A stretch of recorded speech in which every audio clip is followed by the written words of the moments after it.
সব ধরনের সন্ত্রাসবাদী তারাই হামলাটা করে, যেখানে দাঁড়িয়ে মানুষের মেলবন্ধন যাতে না থাকে।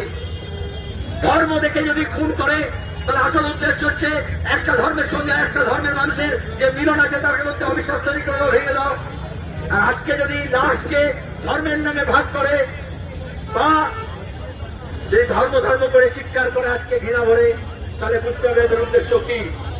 ট্রাম্প আগেই বলে দিয়েছেন ডেমোক্রেসি ডেফিসিয়েন্সির নাম করে ইউএসএ এর ফান্ড পাঠানো হয়। এই ধরনের মিডিয়া, এই ধরনের আইটি সেল, এই ধরনের দালাল বুদ্ধিজীবীদের টাকা পাঠানো হয় আমেরিকা থেকে। সেখানে দাঁড়িয়ে শুধু ভারত পাকিস্তানের বিরোধ না, সেখানে দাঁড়িয়ে পাকিস্তান ভারতের মধ্যেও আভ্যন্তরীণ সংকট তৈরি করার জন্য টাকা দেওয়া হয়। সেই টাকা কথা বলছে, ডলার কথা বলছে। যে কোনো পৃথিবীর ল্যাটিন আমেরিকা, এশিয়া, আফ্রিকা সন্ত্রাসবাদী যেখানে হামলা হয়, সেই সন্ত্রাসবাদীর বন্দুক দেখবেন সিআইএ এর টাকায় কেনা আছে, তাতে আমেরিকা মেড ইন ইউএসএ এর স্ট্যাম্প লাগানো আছে। তাই সন্ত্রাসবাদের বিরুদ্ধে বলতে হলে সাম্রাজ্যবাদের বিরুদ্ধে বলতে হয়, মার্কিন সাম্রাজ্যবাদের বিরুদ্ধে বলতে হয়।